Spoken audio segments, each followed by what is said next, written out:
মাইরা ঈশার নামাজ পড়ে রাত ৯টায় বেডের এক কোনায় হাঁটু মুড়ে বসেছে। মাঝে মাঝে একটু নড়ে চড়ে, আবারও সেভাবেই বসে চুপচাপ কি যেন ধ্যান করে। একটু পর পর ঘড়িতে সময় দেখে 11টা 30। মাইরার ভালো লাগছে না কিছু। ইরফানের দাদির কথাগুলো সে হজম করতে পারছে না।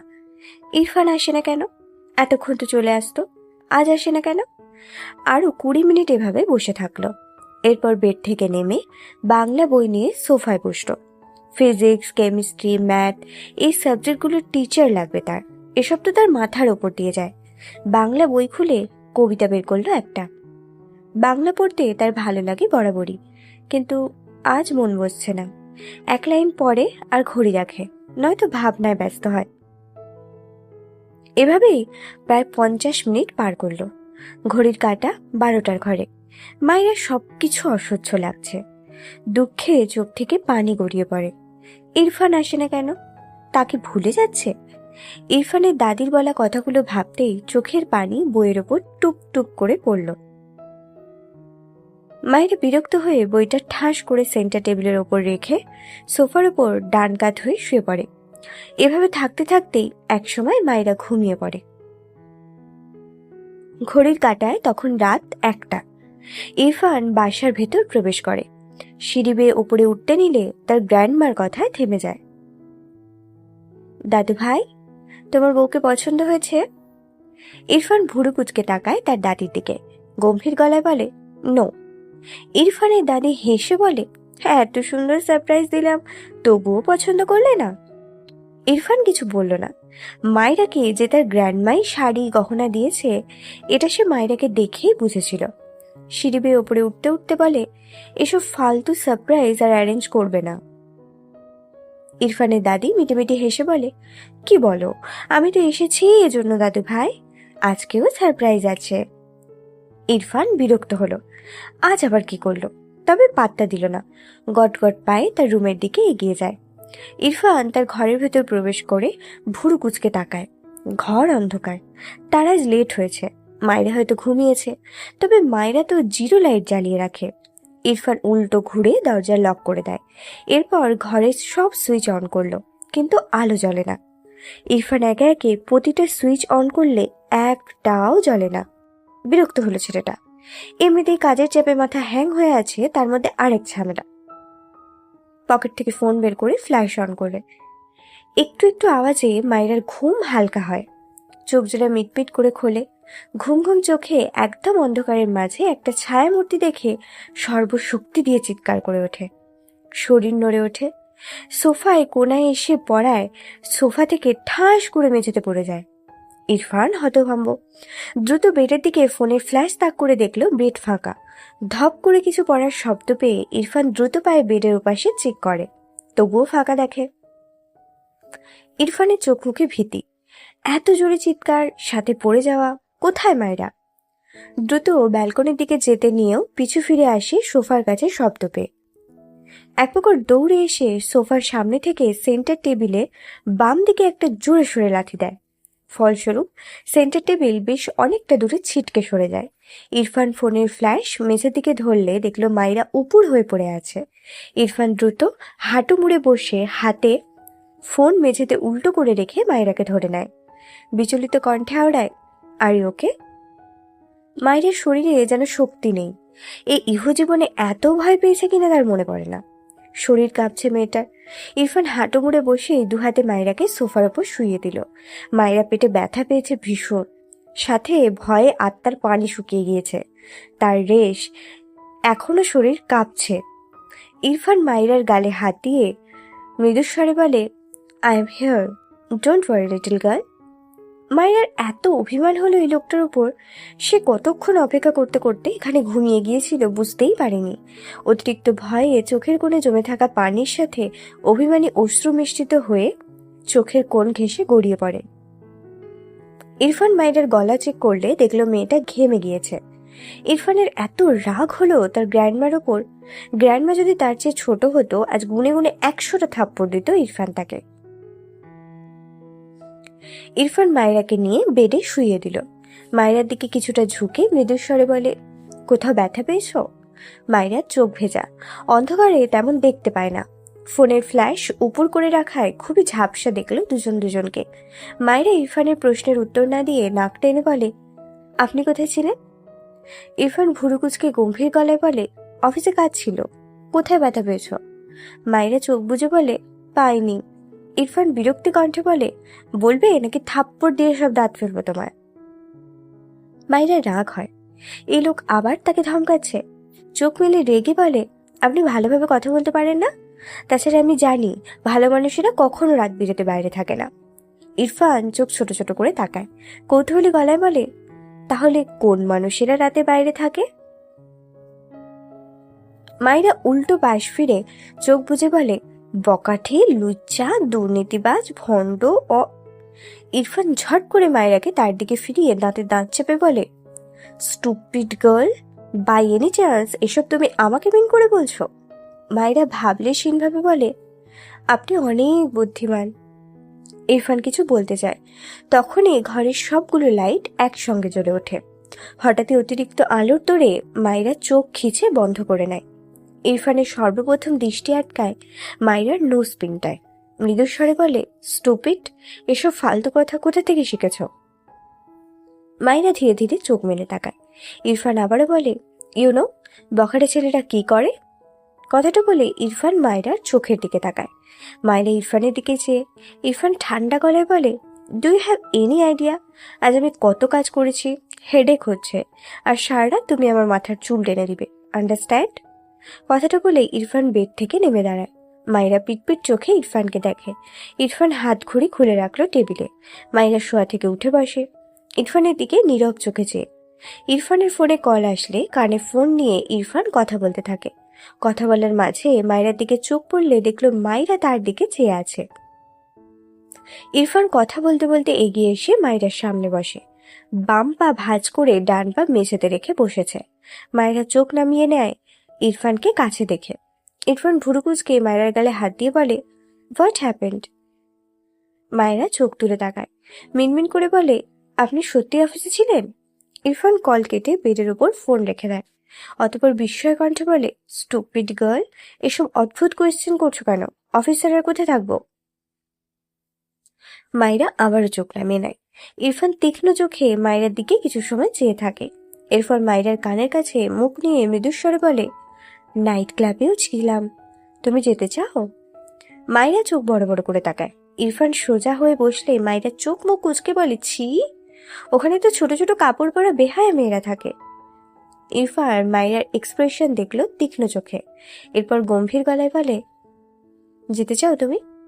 মায়রা রেগে বলে, আপনি একটা অসভ্য লোক। বলেই ঠাস করে শুয়ে পড়ে। ইরফান কিছু বলল না, সূক্ষ্ম হেসে চুপচাপ ওয়াশরুমে চলে গেল। ইরফান ওয়াশরুমে গেলে মায়রা মুখ বাঁকিয়ে বিড়বিড় করে, মিথ্যুক, খবিশ লোক। এরপর বেড থেকে নেমে রান্নাঘরে টিকে যায়। প্রায় মিনিট 7 পর মায়রা হাতে এক মগ ব্ল্যাক কফি নিয়ে ঘরে এসে দেখলো ইরফান এখনো বের হয়নি ওয়াশরুম থেকে। মায়রা হাতের কফি সেন্টার টেবিলে রেখে সোফায় বসলো। বেশ কিছুক্ষণ বসে থাকলেও ইরফানকে বেরোতে না দেখে বিরক্ত হয় মায়রা। সোফায় দুপা তুলে বসে, সামান্য হেলান দিয়ে মাথাটা ঠেকিয়ে রাখে। চোখে ঘুমের রেশ থাকায় এভাবেই কিছুক্ষণের মাঝেই ঘুমিয়ে যায় মায়রা। বেশ কিছুক্ষণ পর ইরফান ওয়াশরুম থেকে বেরিয়ে মায়রাকে এভাবে ঘুমোতে দেখে বোধহয় বিরক্ত হলো। একটু আগেই তো সোফা থেকে পড়ে গিয়ে আবার সোফায় গিয়ে ঘুমিয়েছে। ইচ্ছে করলো আগে দুটো থাপ্পড় দিয়ে সোফায় ঘুমানোর স্বাদ মেটাতে। গটগট পায়ে এগিয়ে এসে মায়রার সামনে দাঁড়ালো। টেবিলের ওপর কফি মগ দেখে হাত বাড়িয়ে কফি মগটি তুলে নিল। কুসুম গরম আছে এখনো। ইরফান মায়রার দিকে চেয়ে এক চুমুকে সবটুকু কফি খেয়ে রেখে দিল মগ।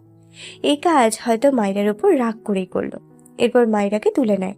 শাওয়ার নেওয়ায় ইরফানের বডি ঠান্ডা, ফলস্বরূপ মায়রা ঘুমের মাঝে একটু কেঁপে উঠল। ইরফান তাকালো মায়রার দিকে।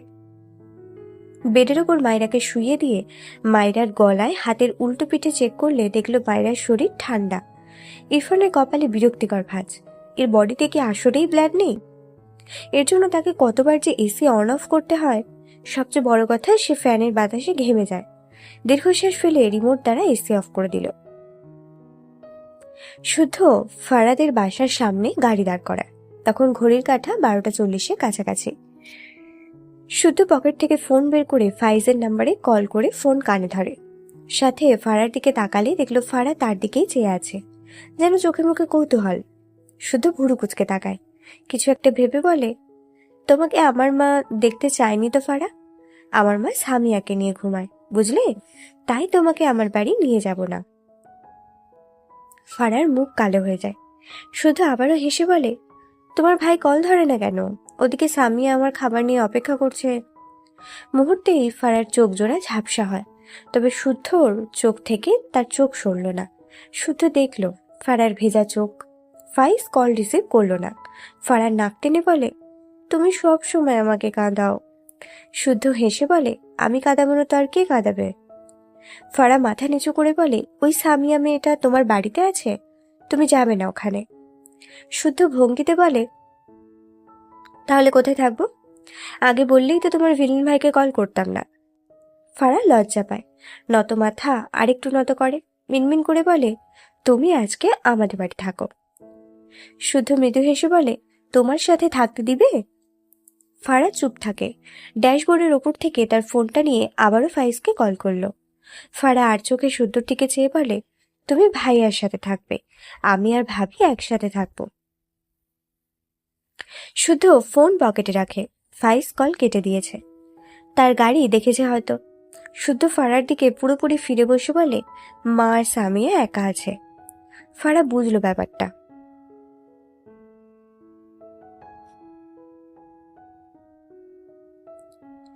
এবার মাথা তুলে বলে, তাহলে খেয়ে যাও এখানে, তুমি তো খাওনি। শুধু মিটিমিটি হেসে বলে, বউ তো দেখি বহুত খোঁজ নেয়। ফারা মাথা নিচু করে উত্তর করে, বর যদি অন্য মেয়ের হাতে রান্না খেতে চায় তখন বউদের খোঁজ নিতে হয়। শুধু হেসে বলে, কিন্তু সামিয়ার হাতের রান্না বেশি টেস্টি। এত টেস্টি খাবার রেখে অন্য রান্না মুখে তুলতে ইচ্ছা করে না। ফারার চোখ আবারও ভিজল।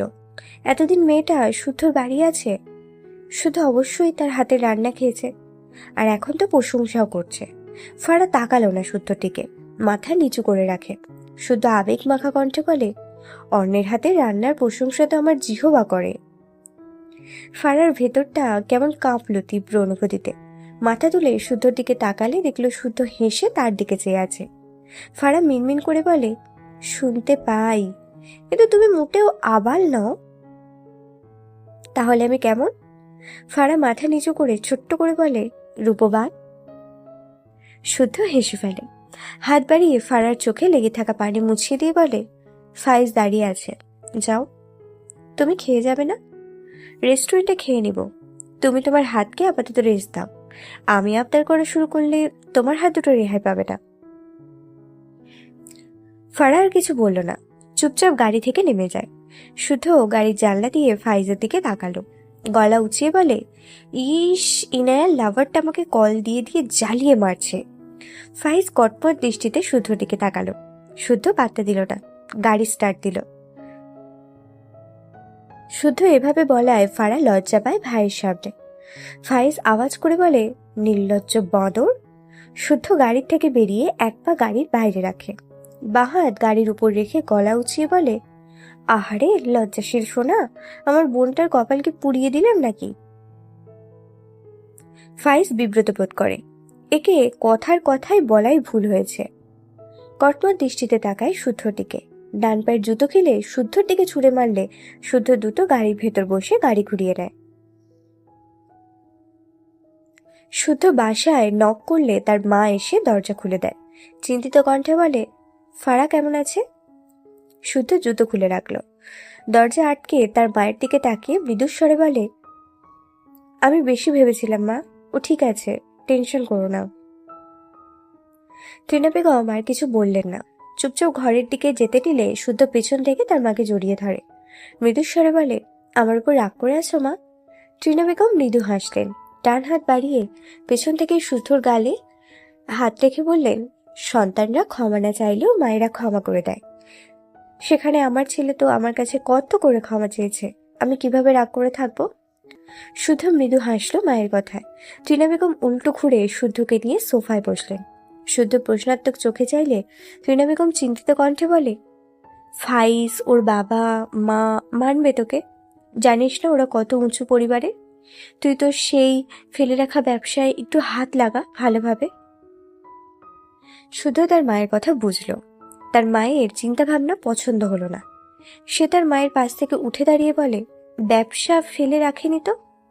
তোমার ইচ্ছে আমার গাড়ি থাকবে, আমি ব্যবসায় হাত লাগিয়ে তোমার এই ইচ্ছে পূরণ করেছি। তোমার আরো 1000খানেক ইচ্ছে আমাকে জানিও, আমি পূরণ করে দিব মা। কিন্তু আমার স্ট্যাটাস দেখে কেউ আমায় ভালোবাসুক, কেউ আমার হাতে মেয়ে তুলে দিক, আমি এসব চাই না মা। টিনা বেগম এগিয়ে এসে বলেন, তো ইরফানকে দেখেও তো শিখতে পারিস, ওর বাবার ব্যবসা পুরোটাই রাখে, তুই এত অলস কেন? শুধু তার মায়ের হাত ধরে ইনোসেন্ট ফেস বানিয়ে বলে, শোনো মা, ব্যবসা করলে কোটি টাকার মালিক হওয়া যায়, কিন্তু আমি এটা চাই না। যা আছে অনেক, বাকি সময় তোমাদের সবাইকে হাসাই, এতেই আমার অনেক ভালো লাগে। আর ফারা খুব লক্ষ্মী মেয়ে, বুঝেছো? ও যত বড় ফ্যামিলি থেকে আসুক না কেন, আমার যা আছে তা দিয়েই মানিয়ে নিবে। তোর কি উচিত নয় ওর ইচ্ছেগুলো পূরণ করা? ইচ্ছে যদি উঁচু লেভেলের হয় তখন তো টাকা লাগবে। আমি তো চুরি করতে বলছি না, শুধু সামান্য পরিশ্রমী হতে বলছি। শুদ্ধ ভাবলো মায়ের কথা, একটু পর বলে, তুমি ভুল বলনি, কিন্তু ফারা আগে আসুক আমাদের কাছে, তখন যদি ও ভালোবাসার খাতিরে তোমার মতো ইচ্ছে পোষণ করে তখন না হয় পরিশ্রমী হওয়া যাবে। আপাতত এভাবেই থাকি। টিনা বেগম হতাশ ভঙ্গিতে বলে, তুই কি ব্যবসায় হাত লাগাবিই না? শুধু অলস ভঙ্গিতে বলে, আমার হাত তো লাগানোই আছে, কিন্তু হাত নাড়াচাড়া করাতে ভালো লাগে না। আপাতত একটু রেস্ট নেই মা, আমার কাঁধে কত বড় দায়িত্ব। সবাইকে জ্বালানোর দায়িত্ব কি তুমি কম মনে করেছো? আর ইরফানের এসব কোনো দায়িত্ব আছে? ও তো আরামসে মুখটা প্যাঁচার মতো করে রাখে আর ব্যবসায় টাইম দেয়। টিনা বেগম হতাশ হলেন। এই ছেলেটা জীবনে শুধরাবার নয়। তার একদিক থেকে মন খারাপও হলো, সামিয়া মেয়েটাকে সন্ধ্যার পরপরই তার চাচা এসে নিয়ে গিয়েছে। সামিয়া নিজেই কল করেছিল, এই শহরেই বাড়ি, সেখানেই থাকবে। তিনি শুধু একটা দীর্ঘশ্বাস ফেলে সামিয়াকে জড়িয়ে ক্ষমা চেয়েছিলেন। তার ভুলের জন্য মেয়েটা কষ্ট পেয়েছে। টিনা বেগম মন থেকে দোয়া করেন সামিয়া যেন খুব ভালো থাকে। সকাল সকাল মাইরা ঘুম থেকে উঠে নামাজ পড়ে নেয়। এরপর একটু হাঁটাহাঁটি করে সোফায় বসে বই পড়ছিল। ইরফান ঘরে নেই। মাইরা আজ বাংলা বইয়ের প্রায় 2টো গদ্য, একটি পদ্য পড়েছে। এরপর বইটি নিয়ে উঠে দাঁড়ায় মাইরা। টেবিলে তাকে বইগুলোর মাঝ থেকে ফিজিক্স বই বের করে চোখ বুলায় বইটিতে। মাইরার মাথা ঘোরে। মাইরার মনোযোগ তো পুরোপুরি পারে না থাকায় হঠাৎ আওয়াজে মেয়েটা ভয় মাইরার একদম পেছনে ইরফান দাঁড়িয়ে গভীর গলায় সাথে পা গিয়ে ধাক্কা খায়। কি করছো? মৃদু আর্তনাদ করে ওঠে। ডান পা উঁচু করে ডান হাতে পায়ের দুটো নখ চেপে ধরে। ইরফান দ্রুত মাইরাকে টেবিলের উপর বসিয়ে দেয়। মাইরা যে পা ধরে আছে সেই পা নিজের বাম হাতের তালুর উপর নেয়। এরপর দেখার চেষ্টা করে কোথায় লেগেছে। মাইরা অদ্ভুতভাবে তাকিয়ে থাকে ইরফানের হাতের দিকে। দ্রুত ইরফানের হাতের ওপর থেকে পা সরিয়ে নিতে চাইলে ইরফান মাইরার পা টেনে ধরে। রেগে তাকায় মাইরার দিকে। মাইরা অসহায় মুখ করে তাকায় ইরফানের দিকে। ইরফান ধমকে বলে, স্টুপিড গার্ল, তুমি অপুষ্টির পেশেন্ট? মাইরা চোখ ছোট ছোট করে তাকায়। সে ব্যথা পেয়েছে আর এই লোক তাকে ধমকাচ্ছে। খবিশ লোক একটা। এসব রেখে অসহায় মুখ করে বলে, আমি পায়ে ব্যথা পেয়েছি। ইরফান দ্রুত এগিয়ে গিয়ে ড্রয়ার থেকে মুভ স্প্রে বের করে আনে। এরপর মাইরার পা তার বাঁ হাতের তালুতে নিয়ে মাইরার আঙুলে কয়েকবার স্প্রে করে দেয়। এরপর মাইরার দিকে চেয়ে মৃদুস্বরে বলে, কিছুক্ষণের মাঝে ব্যথা কমে যাবে। মাইরা ইরফানের দিকে চেয়ে আছে। ইরফান হাতের স্প্রেটি ড্রয়ারে রেখে সে মাইরার দিকে তাকিয়ে বলে, নেক্সট ডে থেকে তোমার হোম টিউটার আসবে, ডোন্ট ওয়ারি। মাইরা তার ব্যথা পাওয়ার ডান পাটি বাম পায়ের উরুর ওপর রেখে ডান হাত পায়ের গিরার ওপর রাখে। ভুলে রাখা বাম পা দোলাতে দোলাতে বলে, আপনার সাথে আমার ইম্পর্টেন্ট কথা আছে। ইরফান মাথা নিচু করে তার ডান পায়ের দিকে চেয়ে আছে। তার হাঁটু বরাবর এ পর্যন্ত মাইরার নাচানো পা কতবার যে বাড়ি খেয়েছে এই স্টুপিডের সেই হুঁশ নেই। মাইরা ইরফানকে তার কথা পাত্তা না দিতে দেখে রেগে বলে, আপনি নিচে কি দেখছেন? আমার কথাটা শুনুন। কথাটা বলতে বলতে একটু নিচু হয়ে চোখ নামিয়ে দেখলে চোখ বড় বড় হয়ে যায়। পা নাড়ানো অটোমেটিক থেমে যায়। সে ভেবেছে এটা টেবিলেরই একটা অংশ। ইরফান মাইরার দিকে তাকায়। মাইরা ধীরে ধীরে চোখ তুলে তাকায় ইরফানের দিকে। মিনমিন করে বলে, সরি, আমি বুঝতে পারিনি। ইরফানকে চুপচাপ তার দিকে তাকিয়ে থাকতে দেখে মাইরা চোখ নামিয়ে নেয়।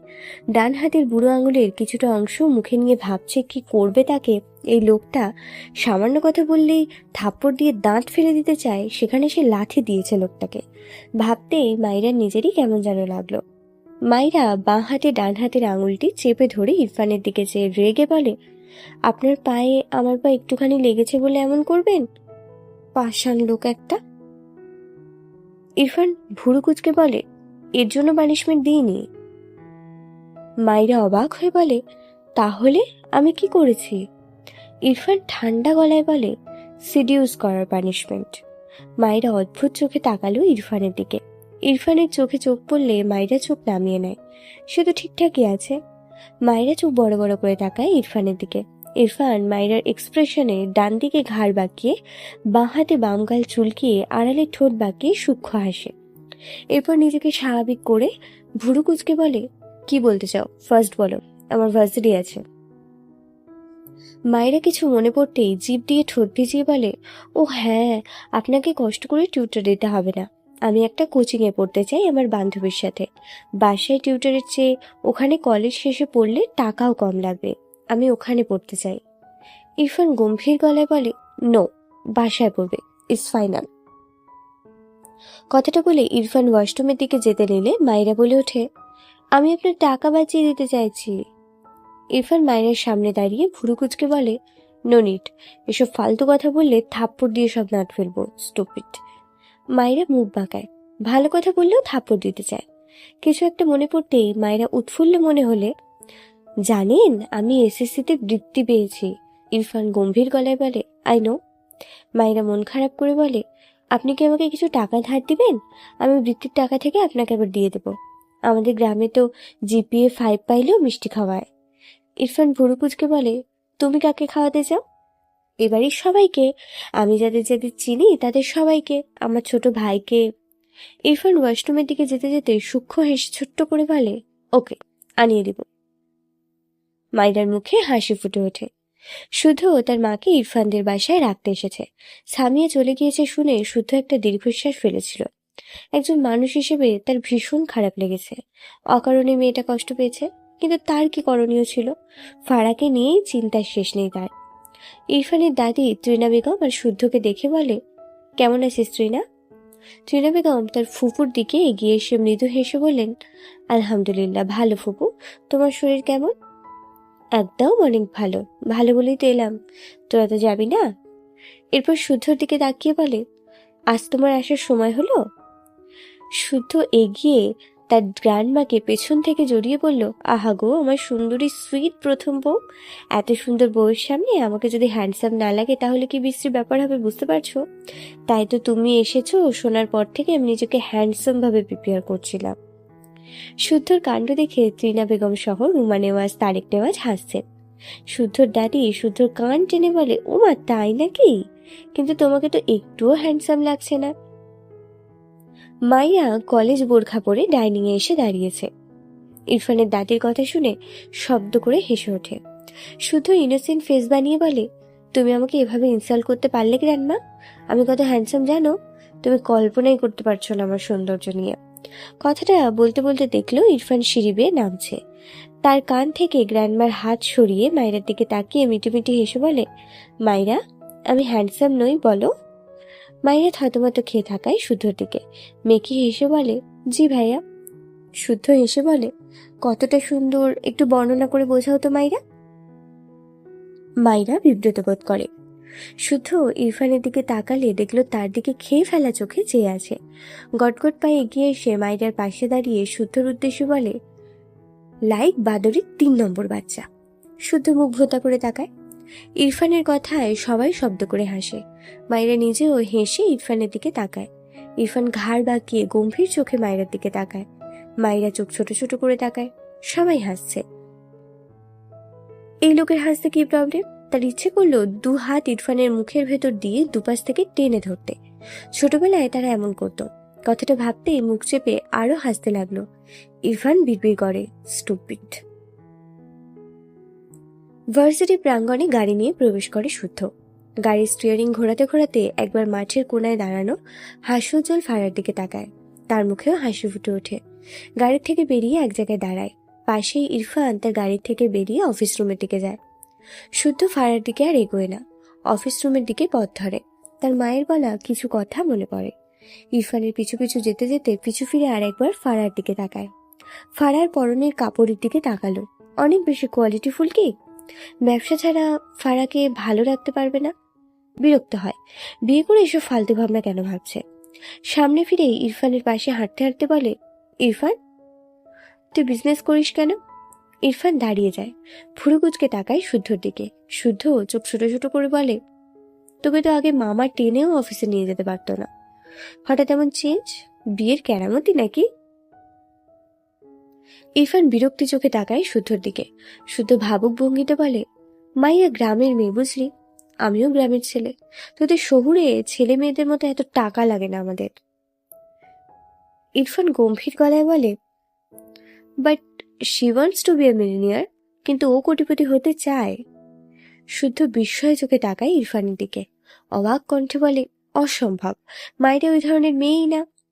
ইরফান চোখ ছোট ছোট করে তাকায় শুদ্ধর দিকে, অতপর রেগে বলে, তোর থেকে ওর সার্টিফিকেট চাইনি আমি। শুদ্ধ মজা রেখে সিরিয়াস হয়ে বলে, আরে সার্টিফিকেট দিচ্ছি না, কিন্তু মায়েরাকে দেখলেই বোঝা যায় ও অনেক সহজ সরল একটা মেয়ে। এই অ্যাটলিস্ট টাকার ব্যাপারে এসব ফালতু চাওয়া নেই। ইরফান মৃদুস্বরে বলে, I know, she is a very honest and good girl. শুধু কৌতূহলী চোখে চেয়ে বলে, মায়েরা তোকে নিজে বলেছিল মিলিনিয়ার হতে চায়? ইরফান স্বাভাবিক কণ্ঠে বলে, নো। তাহলে জানলি কি করে? ইরফান কিছু না বলে শুদ্ধকে পাস করে আবারও অফিস রুমের দিকে এগিয়ে যায়। শুদ্ধ চিন্তিত বদনে ইরফানের দিকে চেয়ে থাকে। কিছু একটা ভেবে এগিয়ে যেতে যেতে বলে, কবে জেনেছিলি এটা? ইরফানের গম্ভীর স্বর, 2 years ago। ইরফান 2 বছর আগে কিভাবে জানে মায়েরা মিলিনিয়ার হতে চায়? শুদ্ধ বিস্ময় দৃষ্টিতে তাকিয়ে ইরফানের প্রস্থান দেখে। ইরফানের কথাটা তার পুরো মাথার উপর দিয়ে গেল। চোখ ঘুরিয়ে ফারাকে খুঁজে দেখলো নেই, ক্লাসে গিয়েছে হয়তো। তার ক্লাসের আর 10 মিনিটের মতো টাইম আছে। ফোনে ফাইজের কল আসলে শুদ্ধ কল রিসিভ করে কানে দেয়। সে ফাইজকে কল দিয়েছিল, রিসিভ করেনি, এখন ব্যাক করেছে। কিছু বলবি? শুধু মিটিমিটি হেসে বলে, ইনায়ার লাভারের নাম্বার নিবি না? ফাইজ বিরক্তি কণ্ঠে বলে, তুই ওর গলা ধরে বসে থাক যা, শালা মাদর। শুদ্ধ মুখটা ছোট করে বলে, দেখ, তোরা সবাই আমাকে এভাবে মাদর ডাকতে পারিস না, আমার একটা প্রেস্টিজ বলে কিছু আছে। ফাইজ পাত্তা দিল না।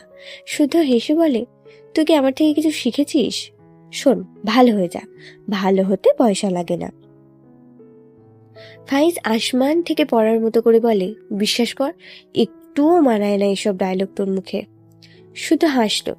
এবার একটু সিরিয়াস হয়ে বলে, আমি বিজনেস করতে চাই না ফাইজ, জাস্ট এই চাকরিটা করতে চাই। ফাইজ অবাক হয়ে বলে, মানে?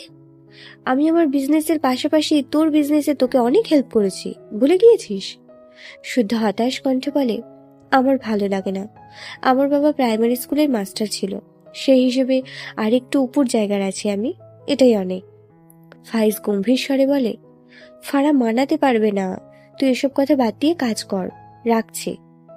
শুধু ভুরু কুচকে বলে, আমি করবো না বিজনেস, আমার ভালো লাগে না, এত টাকা লাগবে না আমার। ফাইজ বিরক্তি কণ্ঠে বলে, আমার বোনের লাগবে, ভালো লাগে না এটা কেমন কথা? এসব ফালতু চিন্তা বাদ দিয়ে টাইম লস করিস না, কাজ কর যা।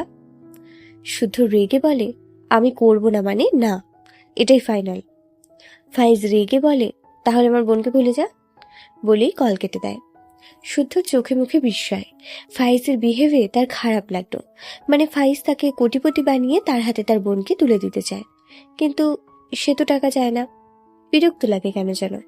বাবার কথা মনে পড়ল, হালকা হালকা মনে পড়ে শুদ্ধর। তখন তার বয়স 7 বছর হবে হয়তো। গরমকালে তার বাবা গ্রামের প্রাইমারি স্কুল থেকে বাড়ি ফিরত বিকাল করে, ঘেমে নে একাকার হয়ে থাকতো।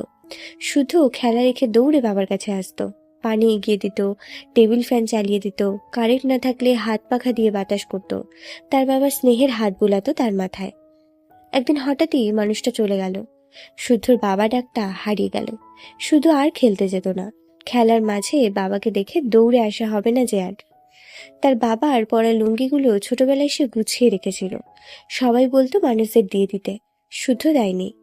বেশি জোর করলে সে কেঁদে কেঁদে বলতো তার বাবার কাপড় সে বড় হয়ে পড়বে। সে সত্যিই পরে। তার বাবার 3টে লুঙ্গি, 3টে ফতুয়া ছিল।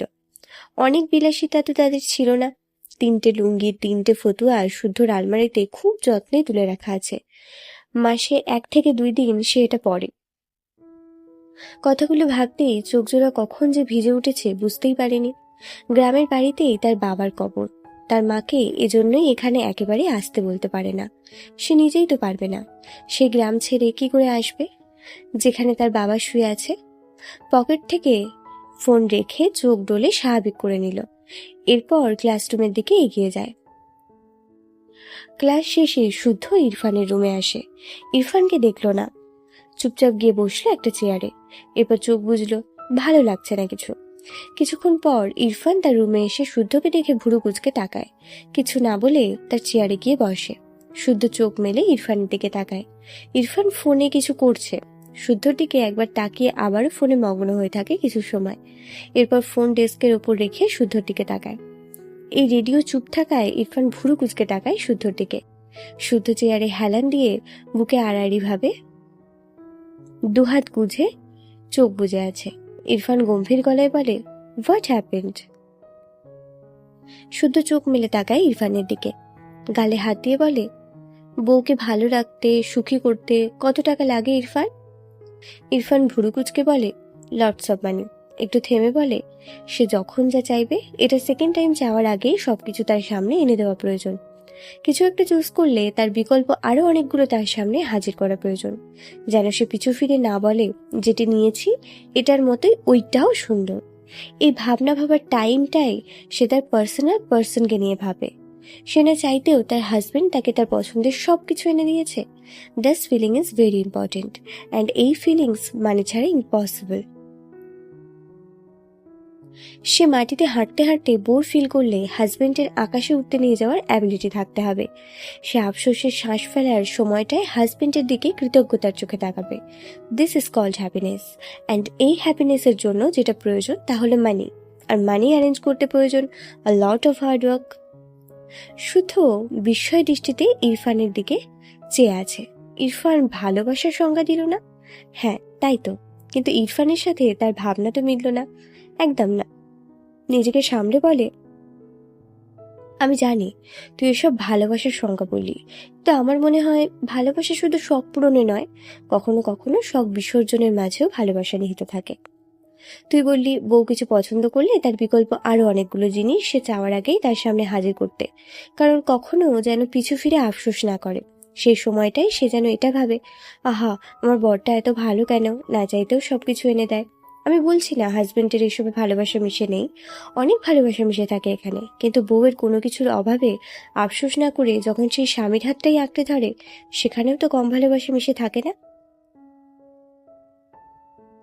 সবসময় পছন্দের জিনিসের পাশাপাশি বিকল্প জিনিস এনে দিলেই সেখানে সুখ বয়ে আসে না। কখনো কখনো অনেক লোভনীয় জিনিসের মাঝ থেকে হাজবেন্ড ভালোবেসে একটা সস্তা জিনিস এনে দিলে সে নারী তার হাজবেন্ডকে ভালোবাসলে তার কাছে সেই সস্তা জিনিসটাই অনেক লোভনীয় হয়ে যায়। এটাকেও সুখ বলে। এর জন্য টাকার প্রয়োজন হয় না, প্রয়োজন হয় একটা সুন্দর মনের। ইরফান চেয়ারে হেলান দিয়ে তীক্ষ্ণ চোখে শুদ্ধর দিকে চেয়ে রইল কিছু সময়। এরপর সোজা হয়ে বসে ঠোঁট বাঁকিয়ে সূক্ষ্ম হেসে বলে, You are right, but I am not wrong. In fact, I am even more right than you.